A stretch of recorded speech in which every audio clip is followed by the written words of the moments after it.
하나님의 은혜와 축복이 충만하시길 축원드립니다. 성경 고린도전서 3장 16절을 봉독하도록 하겠습니다.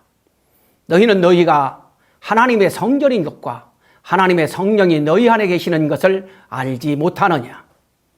인생을 살아가는데 알아야 할 것들이 참으로 많습니다. 그런데요, 태어나면서 배우지 않았음에도 불구하고 이미 아는 것들이 있습니다. 그것을 생이지지라고 합니다. 그리고 살아가면서 가정과 학교와 사회에서 배움을 통하여 알아가는 것들이 있습니다. 그것을 학이지지라고 합니다. 그리고 배우지 않았어도 하늘이 알려주어서 알고 깨닫는 것이 있습니다. 그것은 천이지지라고 할 수 있을 것입니다. 갓난아이는 가르쳐주지 않았어도 생이지지로서 엄마, 아빠를 느낀다고 합니다. 마찬가지로 인간은 인간을 창조해 주신 하나님을 태어나면서부터 그 하나님을 알고 느끼며 살았어야 하는 것입니다. 그리고 성장하면서 부모와 스승을 통하여서 배워서 하나님의 뜻과 하나님의 심정까지 깨닫고 느끼며 살도록 되어 있었던 것입니다. 그런데 타락함으로 무지에 떨어져서 하나님을 못 느끼고 모르게 된 것입니다. 그리고 하나님에 대하여 제대로 아는 사람이 없으니 제대로 배우지도 못한 것입니다. 불신자들 중에는 하나님이 보이지 않는데 어떻게 믿느냐라고 말하는 사람들이 있습니다. 그런데 우리 주변에 보이지 않지만 실존하는 것들이 참으로 무수히 많은 것을 알 수 있습니다. 당장 인간에게 절대적으로 필요한 것, 공기지요. 근데 그 공기는 보이지 않습니다. 그리고 수많은 전파가 공중에 흐르고 있지만은 보이지 않습니다. 전기, 전류도 보이지 않고 전자파, 자유선, 적유선, 그리고 따뜻하게 해주는 열 에너지도 보이지 않습니다. 인간은 몸과 마음으로 되어 있습니다. 그런데 이 몸은 보이지만 마음은 보이지 않습니다. 마음은 보이지 않는 무형입니다. 마찬가지로 하나님도 역시 보이지 않지만 무형으로 계시는 실존체라고 하는 사실입니다. 하나님은 무형으로 계시기 때문에 피조세계를 창조하시는 데 있어서 무형세계를 먼저 창조하신 것입니다. 그리고 그 무형세계를 본으로 해서 유형세계를 창조하신 것입니다. 그래서 현대 과학자들은 오늘날의 자연계도 무형인 에너지로부터 왔다라고 하는 사실을 밝혀냈습니다. 무형에서 유형이 왔다는 거예요. 이 인간의 육신도 이거 유형이지만은 무형인 에너지로부터 변형되어 가지고 이 육체가 된 것입니다.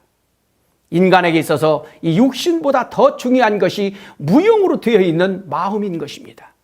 그러니까 무형으로 되어 있는 이 마음이 무형으로 계시는 하나님과 더 가까운 거예요.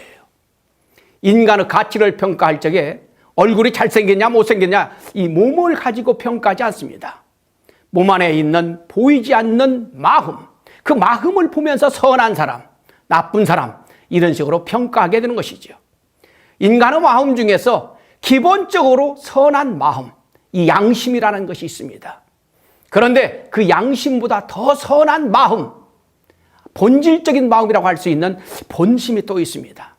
타락한 인간이라 할지라도 동서고금을 막론하고 인간에게는 똑같이 양심과 본심을 가지고 있습니다. 선한 사람, 악한 사람 모두 양심이 다 있는데 그런데 그 양심의 힘이 다릅니다. 양심의 힘이 센가 약한가에 따라서 선한 사람, 악한 사람으로 나누게 됩니다. 모든 사람들에게 양심은 똑같이 있지만 문제는 그 양심의 힘, 양심의 에너지가 다른 거예요. 그래서 실제로 그 양심의 에너지, 양심의 힘을 실험한 적이 있습니다. 지갑에 돈을 잔뜩 넣어놓고 길거리에다 놓고 갔습니다. 저 덴마크 노르웨이 사람들은 대부분 그 지갑을 주워서 파출소에 갖다 주었다고 합니다.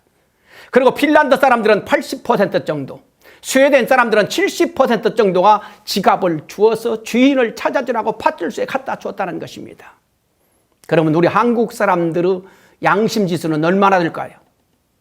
요즘은 우리 한국 사람들의 이 양심 지수도 매우 올라갔다고 합니다. 약 60% 정도가 지갑을 주워서 파출소에 갖다 주었다고 하는 것입니다. 우리 믿는 사람들은 아무리 어렵고 힘들어도 내 것이 아니면 당연히 주인을 찾아줘야 됩니다. 양심이 맑고 양심의 힘이 강한 사람은 지갑을 잃어버린 그 주인이 얼마나 마음이 조이겠는가, 이걸 느끼면서 주인을 찾아주라고 밧줄서로 달려가는 것입니다. 그런데 양심의 힘이 약한 사람은 그 지갑을 주워서 자기 주머니에 넣어버릴 것입니다. 그러면은 꽁돈이 생겼다고 이 악한 마음은 기뻐할지 모릅니다. 그러나 양심은 가슴을 두근거리게 합니다. 지갑을 주운 것을 본 사람이 아무도 없습니다. 그러나 누가 봤습니까? 내 양심이 봤습니다. 내 양심이 압니다. 그래서 양심이 사실은 우리에게 가장 큰 스승이 되는 것입니다. 그러나 양심은 가슴이 떨리게 만듭니다. 너는 나쁜 사람이야. 나쁜 짓을 한 거야. 양심이 소리를 지릅니다. 당장 주인에게 돌려줘. 양심은 마음에 가책을 주고 마음을 괴롭힙니다. 여기에서 우리가 분명히 알아야 할 것이 있습니다. 양심의 주인이 도대체 누구일 것인가? 대부분 사람들은 양심의 주인은 당연히 나다. 양심은 내 것이다 라고 생각을 합니다. 그런데 양심은 확실히 하십시오. 절대로 내 것이 아닙니다. 만일 나쁜 일을 할 적에 양심이 두근거리고 양심의 가책이 올 적에 양심의 주인이 나라고 한다면, 양심이 내 것이라고 한다면 두근거린 그 가슴을 진정시킬 수 있어야 되는 거예요. 그런데 양심은 진정시키려고 노력할수록 더 가슴이 떨립니다. 아무리 노력해도 양심은 스스로 주관이 안 돼요. 스스로 진정이 안 되는 거예요. 양심이 맑은 사람일수록 양심의 가책은 더더욱 뜨겁게 괴롭혀 옵니다. 고로 양심의 주인은 나 자신이 아닌 거예요. 내 속에 있지만은 양심은 내 것이 아닌 거예요. 나의 양심에 가책을 주고 나의 양심에 자극을 주고는 양심의 주인은 따로 있는 것입니다. 우리 양심은 선하게 살아가라고 작용하고 있습니다. 그런데요, 이 작용은 절대로 홀로는 생기지 않습니다. 전기작용도 이 음극과 양극이 있어서 전류가 흐를 때 전기작용이 일어납니다. 양심작용도 마찬가지예요. 양심작용도 저절로 일어날 수 없는 것입니다. 양심의 상대가 있어야 한다는 것이죠. 양심작용이 선을 추구하는 것을 볼 적에 당연히 양심의 상대되는, 양심의 주체되는, 양심의 주인되는 분은 선한 존재여야 된다고 하는 것입니다. 그 선한 존재, 바로 우리 양심의 주인, 우리 양심의 주체 되시는 그 선한 분은 당연히 하나님이신 것입니다. 이처럼 모든 인간들에게 공통적으로 똑같이 양심작용이 일어나고 있는 것을 놓고 볼 적에 양심의 주인 되시는 하나님이 확실히 실존하시는 것을 알아야 되겠습니다. 이제 확실히 우리는 알고 살아야 되겠습니다. 나의 양심의 주인은 하나님이십니다. 나의 양심 배후에서 하나님이 나를 늘 지켜보고 계신다고 하는 사실을 기억해야 되겠습니다. 그래서 양심이 두근거리면 하나님께서 선하게 살아가라고 경고하고 계시고 말씀하고 계시는 것을 우리가 깨달아야 되겠습니다. 이처럼 양심작용으로 볼 적에 하나님이 실존하는 것을 확실히 알 수 있는데 참으로 안타깝게도 우리 주변에는 불신자들이 참으로 많습니다. 그들에게 양심작용을 진지하게 그리고 자세히 설명을 해주면 그들도 하나님을 깨닫게 될 것입니다. 하나님은 인간을 창조하실 때 인간은 마음의 선한 양심과 본심을 함께 창조하신 거예요. 양심이 위적이라면 본심은 내적인 마음입니다. 인간은 세상에 태어나서 양심과 본심의 작용을 따라서 선하게 살아가도록 선의 본체 되시는 하나님께서 선한 양심과 본심을 창조해 주신 것입니다. 오늘 봉독한 고린도전서 3장 16절에서 인간은 하나님의 성전이고 하나님의 성령이 너희 안에 계신다라고 하셨습니다. 교회가 하나님의 성전이 아니고 선한 우리 인간의 마음이 하나님의 집, 하나님의 성전인 것입니다. 하나님은 인간의 마음, 양심보다 더 깊은 본심의 시면에 계시면서 우리들을 항상 지켜보시며 우리와 함께하고 계시는 거예요. 그래서 타락한 인간이라 할지라도 하나님의 참사랑의 진리 말씀을 진정으로 듣게 되면 양심의 자극을 받게 됩니다. 그때 그들의 마음속 깊은 곳에 계시는 하나님께서 역사하셔서 회개하게 하고 새 사람이 되게 하는 것입니다. 마태복음 5장 8절에서 마음이 청결한 자는 복이 있나니 저희가 하나님을 볼 것이라 하였습니다.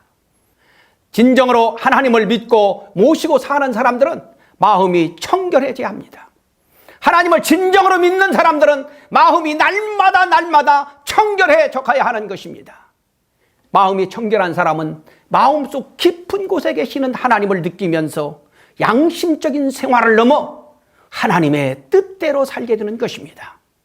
마음이 청결해지려면 기본적으로 양심에 부끄럽지 않는 생활을 해야 됩니다. 사탄이 일으키는, 사탄이 주는 그 악한 마음을 단절해버리고 참사랑을 실천해야 마음이 청결해지는 것입니다. 하나님을 믿는 우리들부터 양심 깊은 곳에서 언제나 우리를 지켜보고 계시는 그 하나님을 우리가 절절히 느끼면서 참사랑을 실천해야 하겠습니다. 불신자들이 감동하도록 우리가 마음이 청결해지지 않겠습니다. 불신자들이 감동하도록 우리가 참사랑을 실천해야 하겠습니다. 다음 시간에는 하나님의 실존성을, 과학적인 근거를 가지고 하나님을 증명해 드리도록 하겠습니다.